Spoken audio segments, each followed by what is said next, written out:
Let's get sweaty. Hey guys, welcome to another Shenmue Dojo video. Today's video is going to sort of finish off the mini-series that I've been doing around the world of the Shenmue games.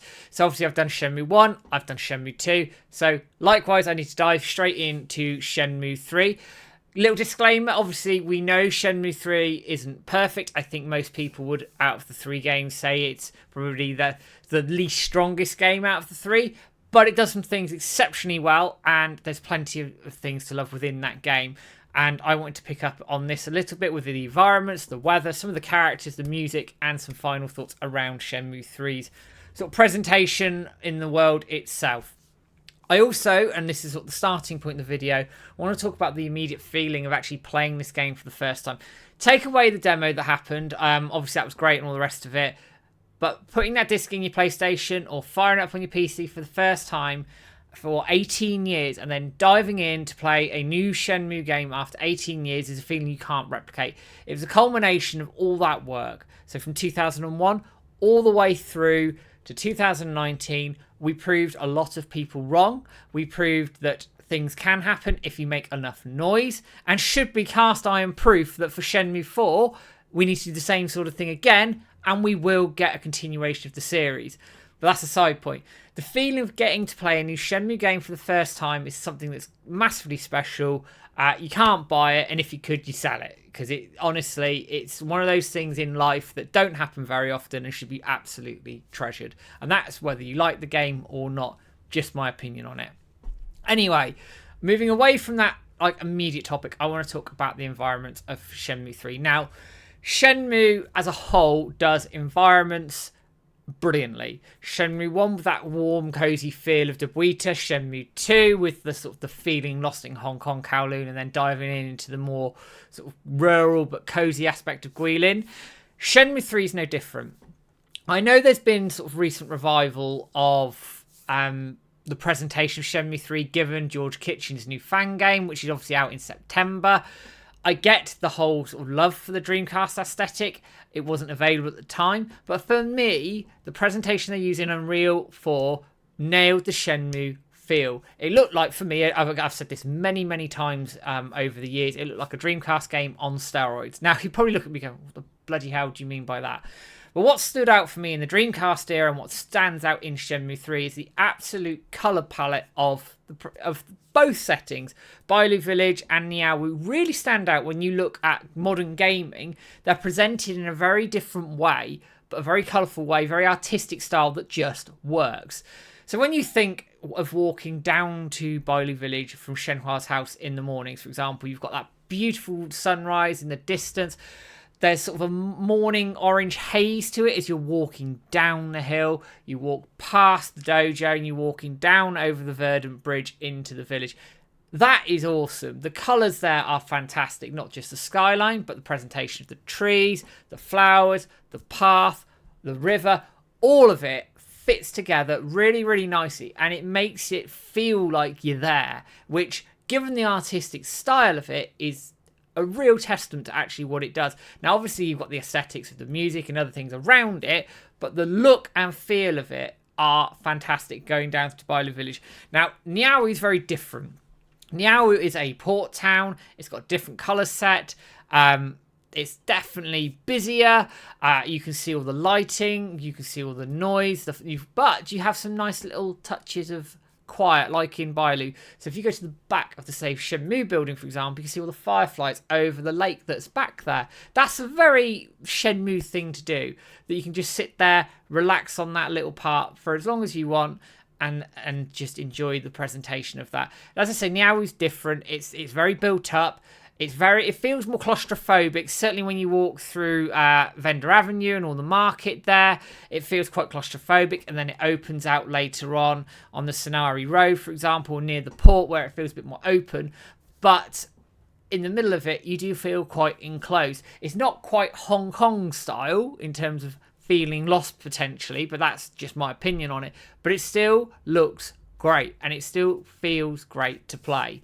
So that's a really good sort of, in terms of the environments, the way that Shenmue 3 is presented. I think it does a really stellar job in using the Unreal 4 engine to give you a Dreamcast type feel while modernising it. And that's a really, really big compliment. On top of that, you then have the weather. Now, I talked about weather with Shenmue 1 and how it changes the aesthetics very, very much. Shenmue 2, it didn't do it quite as much. It didn't have the impact on the setting as much as maybe it could have done. I get why, because it's a much bigger game and they want to focus on other things. Shenmue 3 actually does this probably almost on par with Shenmue 1 for me. Now, you probably again look at me going, why? Why are you saying that? But it's all about the colour change in terms of when it rains. So when you take Bailu Village, for example, it rains. You get that haze of the rain coming down, that heavy rain coming down. You can hear it bouncing off of Ryo's jacket. So that sound of it's there already. But as you're walking around in the rain, his jacket goes shiny, which is a nice little touch there, which obviously you don't get in Shenmue 1 because I don't think they had the technology at the time, perhaps, to do that as effective as they'd have liked to have done. The paths become muddy, so they go from sort of a light brown, they go to a sort of darker brown path. So you can see the change there. You can see the feel of that just change. You know you're on a muddy path. You see your footprints as well. Again, little change, but it makes all the difference. You see the rain running down the roofs as you're walking past as well. And that whole thing becomes a different feel. You can feel sort of that dampness as you're walking towards the village, walking through the village. It just feels different compared to when it's sunny. Now that sounds really, really silly to a lot of people who probably haven't played these games, but in terms of nailing the Shenmue aesthetics, that is spot on. That change from dry to wet, it almost feels like a different place, and that is a really nice way to sum that up, I guess, that it feels totally different given the weather changes. In Niaowu, it becomes a bit different. You see more puddles sort of forming on the pavements as you go. The whole area gets all this like sun-glazed shine, if you like, when it's raining. Again, you get the haze and all the rest of it, but instead of sort of muddy paths, you get like a glaze over the pavement, so you can see the water sort of running down the pavements. You can see the puddles forming. Again, they don't need to do it, but they did do it anyway, and that's again part of the Shenmue aesthetic and Shenmue feel that 3 does quite well. So that weather, I think, is utilised almost, if not on par, with Shenmue 1, and far better than Shenmue 2 did. Obviously, we know why Shenmue 2 didn't utilise it quite as much, because it was a much, much bigger game than 3 and also 1. Now, then, I have to talk about the characters. Now, Bailu straight up has more of these characters than Niaowu. We know why. Niaowu felt rushed, and I'm not going to go into that here. But there's some really nice, and I would say memorable characters there, at least in my opinion. Mr. Sun, who obviously trains Ryo, he's integral to the story, but he's got a very unique Shenmue-type personality. Mr. Su and his Tall Tale side quest, he's a very outstanding design. He does stick out, I will say that now, but his characteristics, he's a complete serial bullshitter, for want of a better expression, is very funny. Grandmaster Feng, I would love more from him, but there's enough in there when he recognises Ryo as a WoW son. That little touch there is great. Obviously, LDR carries a lot of importance to the story. And Wei Zhen, which, as mentioned, is in George Kitchen's game as well. She's found her way to Bailu Village training in martial arts under Grandmaster Feng. And if you talk to her a little bit more, you get some of her backstory as well, which is really, really cool. And on top of that, the NPCs around the village are fully voiced, the same as in Niaowu. They do have little bits and pieces to say that are quite interesting, but maybe not quite as in-depth as the original games did. I can completely understand why budget was a major factor in something like that. Niaowu's a little bit different. I don't think, being straight up and balanced, you get the depth of characters that you did in Bailu Village, and I think in terms of the whole series, it's probably the weakest entry in that point. But you do have some nice little tidbits in there. One of them being Dealin's brother, for example. So if you get the forklifting job there, you meet his brother for the first time. And he talks to Ryo about his brother and asks how he knows him, which is quite a cool little tidbit there. The hotel lady is memorable, certainly in a characteristic, although she doesn't have as much involvement as maybe you'd like. And obviously seeing Ren again was quite cool, although the introduction probably wasn't quite there. So I guess what I'm saying is Niaowu is not quite on the level of Bailu Village. I can understand why it was very much rushed. Away from characters, I come on to music. Shenmue's music is fantastic across all 3 entries. Shenmue 3 was in a very unique position because of its budget. They didn't have a whole lot of room to make new tracks. So what they had to do was essentially recycle what was originally from Shenmue 1 and 2 and a bunch of new tracks that hadn't been heard for the first time, and I completely get it. And I am told that there's even more tracks in there that still haven't been used but could be used further on. It's different in that Shenmue 1 and 2, they were making tracks at the time for the scenes. So they probably capture the aesthetics of those scenes better by essentially being in the virtue of making them at the time. So they have the scene in front of them and they write to that point in time.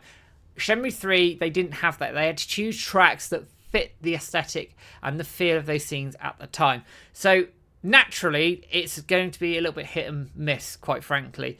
Using the Sega Saturn theme as the sort of the introduction to Niaowu is a masterstroke. It fits that brilliantly. It's called Flow of the Lihang River, if my memory serves me correctly. That is fantastic. The opening music for the cave as you hit Shenmue 3 for the first time, I think fits that really, really well. Going into Bailu Village Square for the first time, actually hearing the music that you also hear in Hong Kong for the first time, fits that aesthetic quite well. You sort of associate it with the first sort of stages of Hong Kong, I guess, and I can understand it, but that sort of fit the aesthetic there quite nicely. Niaowu has some nice tracks as you're walking around. If you go around Sinari Road, it's got some nice music there. I like the music as you're in the port for the first time as well, which is also heard in Shenmue 2, but not quite as prominent, so you don't necessarily associate it with that game as much as well. But there is some interesting track placement in Shenmue 3, and I get it. So, for example, you've got the darts theme in a random cafe. Chawan sign, I think, is used quite a few times within the game. It's used in the game credits, for example. It's probably a bit overdone, for want of a better expression. Oxin Toe, which is the theme to Bailu Village. I have no issue with it in terms of walking around, but it is a little bit repetitive, and I do wonder whether they could have made it longer so it didn't feel as repetitive, or maybe merged a few tracks, or even used the tracks from Guilin and Shenmue 2. I don't know, I'm going down a bit of a rabbit hole here, but they had a challenge with it. I'd say probably about 80% of the music in 3, in terms of the track choices they used at the time for the cutscenes and other bits and pieces, were fine, but there were bits that did stand out and sort of raise an eyebrow a little bit in terms of what they were trying to do, but I understand they were stuck a little bit with what they could and couldn't do. A standout area, if you want to try, and I've mentioned this before, is the Safe Shenmue building. In the day and at night, the music there is absolutely fantastic. So if you haven't gone and checked that out, make sure you go and do that, because it is absolutely awesome. So this then comes into, I guess, my final thoughts around the aesthetics, the feel of Shenmue 3 as a Shenmue game. For me, as a Shenmue game, Shenmue 3, for 95% of it, smashes it in terms of the world and what it's trying to do, considering the limitations they had around the budget, the time, and we know that it was essentially forced out the door, and it was very difficult and very different circumstances to the original game's development, which meant they had to make sacrifices gone by. Music being one of them, and some other little bits and pieces as I think you notice through the games, like some of the models aren't quite as good, some of the animations aren't quite there. But overall, 95% of it, I was really, really happy with the presentation of the way Shenmue 3 looked, and that got you into the Shenmue world again after all that time. I think it did a really, really good job. All things considered, budget, time, and all the rest of it, it did a really good job at capturing that Shenmue feel. Certainly for me. But guys, what do you think? In terms of the world of Shenmue 3, did it feel like a Shenmue world to you? If it did, why? If it didn't, why? Let me know in the comments below. Now, guys, what I will be doing is, at the end of this video, giving the members a nice sort of credit roll. I've started doing that based on the YouTube poll that I put out probably nearly a month and a half ago now by the time this video airs. For those of you who aren't aware, we have a membership scheme where for £2 a month you get all the video content ahead of time. No content is locked behind a paywall. It just literally means you get access to it much earlier than if you were just waiting for it. But everything else is released yeah, as would be as normal. So the Saturday videos always come out on Saturday, and you'll have access to those at all. The only thing that isn't locked is the podcast, as we like to do those as premiere. But as I said, for £2 a month, if you want to sign up, great. All the money goes towards James and I running the website. But for now, guys, thank you for joining the content. Don't forget to give us a like, share, and subscribe on Facebook, YouTube, Twitter, and all the usual places you can find us. And I'll be back with a video in the not too distant future. But for now, guys, take care. Have a good one.